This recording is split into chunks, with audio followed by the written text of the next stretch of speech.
Hey, welcome to day number 5. We're going to be switching tracks a bit today. The first 4 lessons were about the foundations, what you need to know about AI. Today, and the next 6 lessons will be about creating habits to make it easier to use this knowledge and make it easier to use AI more effectively. At the bottom line, we are our habits. We are what we repeatedly do. Excellence is not an act, but a habit. Supposedly, this was written by Aristotle, but in fact, it's written by Will Durant. But the facts are, the quote is very powerful. There's some evidence about effective use of AI, and we did the research. We did a Claude report. We had 92 studies about effective use of AI in knowledge work. We did another deep dive looking into efficient versus effective use. We did a study in ChatGPT about knowledge workers. Of course, paying attention to what is factually true and not factually true, and another 220 articles altogether. They're all in the Learn More, and they all come down to a set of key findings. The key findings are: studies on AI-assisted work show that users who offload thinking to AI produce lower quality outputs than those who engage actively. The issue is not the tool, it's the human. When people stop thinking, they stop catching errors, missing assumptions, and steering towards better answers. There's behavioral habits and skill transfer. Research and skill development shows that behavioral habits are more durable than knowledge. Knowing that you should iterate with AI doesn't mean you will. The gap between knowing and doing requires deliberate practice with a structured method. Human AI collaboration. Studies on human AI teams consistently show that the highest performing collaborations share a common pattern. The human maintains the judgment, steers the AI towards the right problem, and stress tests the output before using. Low performance collaborations show the reverse. The human delegates judgment and accepts the output. What we've seen is how you can do these things better, more consistently, using a series of behavioral traits. We worked hard to put it into something which is simple. The simple thing we cannot put with sparks. Each of these will show you how to use these key findings and put it into behaviors that stick. Today is day number 5, where something shifts. Day number 5 is about speaking things out. Blah, blah, blah, blah, blah. Okay. Today is the day something shifts. The first 4 were about AI skills. The first was about the mindset on how to work with AI as a muse. The second was about human expertise and the importance of that expertise. Day 3 was about building ideas with volume. Day 4 was about how we use AI wrong. This was your foundation, what you need to know. From today on, we're going to be going through sparks. Each letter is about a way of acting with AI. 6 shifts to go from using AI to making AI your muse.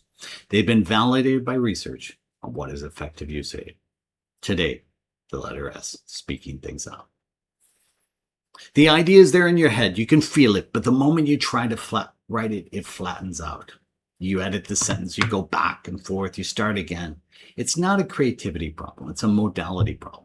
You're trying to think and write at the same time. Sadly, our brain can't do both. We need to fight against a myth. We treat writing as where thinking happens. It's not. Speech is over 200,000 years old. It's biological. It's built in. Writing is about 5,000 years old. It was a tool for record keeping, not for thinking. And here's what most people miss. Typing into an AI prompt is still writing. The filter is on. The blank page doesn't free ideas. It filters them out. The act of writing is cognitively hard. It demands 3 things at once: syntax, spelling, and motor control. That triple flood floods our memory, and when working memory overloads, something gets cut. And it's almost always the same thing. Your best ideas go first. This is an opinion. Based on work by Bourdon and Fayol, they measured in 1994. They showed that the bottleneck is structural. It's built into how the brain works. The part of our working memory that generates ideas, the central executives, get hijacked by the mechanics of writing before your best thoughts even surface. Most people think speaking is less rigorous than writing. The data shows exactly the opposite. Researchers measure creativity using something called semantic difference, how far apart two connected ideas are. The wider the gap, the more original the connection. Writing forces linear logic. One thought follows the next. Speech lets your mind jump. The same person, the same topic, oral production consistently produces higher semantic difference than written production. Speaking doesn't just feel freer, it produces measurably more original ideas. So here's the conclusion. You remember thermodynamics? Speech is the heat. Writing is what crystallizes. You do not start with writing, you start with speaking. Not a polished draft, not a careful prompt, the raw thought in your own words before the editor wakes up. Before you type, speak it out. Now, I'm going to show you how you might do this. 4 steps. Step number 1, open the voice mode in your AI tool. Claude, ChatGPT, Gemini all have it. Set 60 to 90 seconds. Speak the idea. Don't stop. Don't correct yourself. Don't restart. Step number 2, the transcript is there in AI. Don't clean it. Don't fix the grammar. Send it as is. AI can figure it out. Ask AI one thing. Find the argument hiding in what you just said. Give me a core claim and 2 supporting points. Now, write. Not to discover the idea. You already have it. Write to communicate. That's a fundamentally different cognitive task and far easier. You're not replacing writing. You're giving something real to work with. Let me give you 3 data points, each one independent. Together, they make the case hard to dismiss. First, there's a point on working memory. Writing overloads capacity and destroys early-stage ideas. That is the bottleneck we just named. Second, semantic distance. Oral speech mathematically increases the originality of connections compared with written. And third is output quality. Dictation produces narratives that are consistently longer, more structurally complex, and rated in higher quality. The mouth accesses ideas. The fingers filter them out. There's also a question of speed. Most people type somewhere between 20 and 60 words per minute. If you talk, somewhere around 180. So speaking is around 4 times faster, and it's just a lot easier. You've seen this, maybe you've lived it. A senior strategist, complex brief, he opens the document, he types a heading, he stares at it, edits, deletes, types, edits, deletes, 45 minutes later, he's got a half page. Cautious, generic, and safe. The thinking was there, it was always there. The writing was strangling. She wasn't stuck in the idea, she was stuck in the wrong mode. Now imagine the same strategist, the same brief. This time she opens voice mode and speaks for 90 seconds without stopping. Out of that 90 seconds came this. The question is not how we price it, it's how we make the price feel obvious. That sentence didn't exist before she spoke.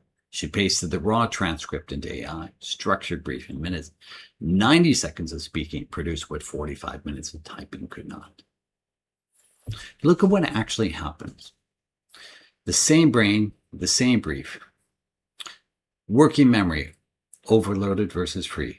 Output, cautious and safe versus raw and surprising. Time to the first idea, 45 minutes versus 90 seconds. And AI's job, instead of generating the idea, it's structuring the one you already had. Nothing changed except the order. Speaking first changed the whole thing. So 3 rules from today. When you can, speak before you type. Use voice mode in your AI tool directly, not a separate recorder. Personally, I use something called Whisper Flow because it actually does better voice recognition, but you can use what's there. The fewer the steps between the thought and the input means less filtering.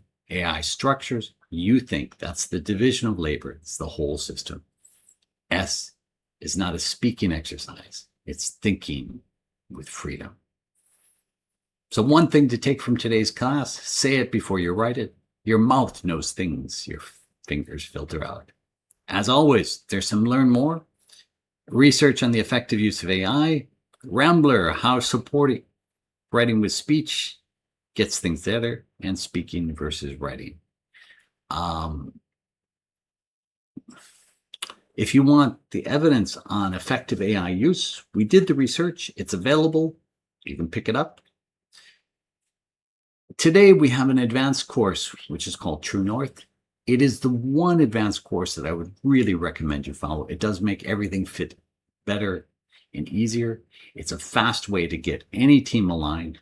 And how do you make your story clear for AI? How do you make your story clear for your team? And you also get a cool GPT to make it True North.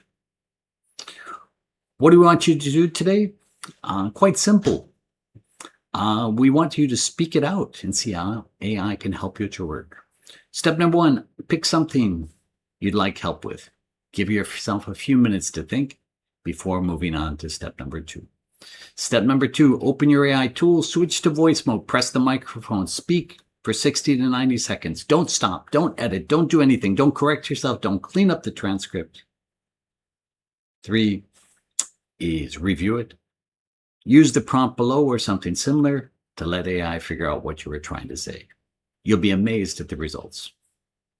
And if you want to hit 2 birds with one stone, you do have a capstone project coming up. If you want to talk about your challenge in our True North GPT and ask for ideas on how AI might help you, you can do this in your talking exercise. It'll get you there. As with each course, there's a demo you can follow. It's available now.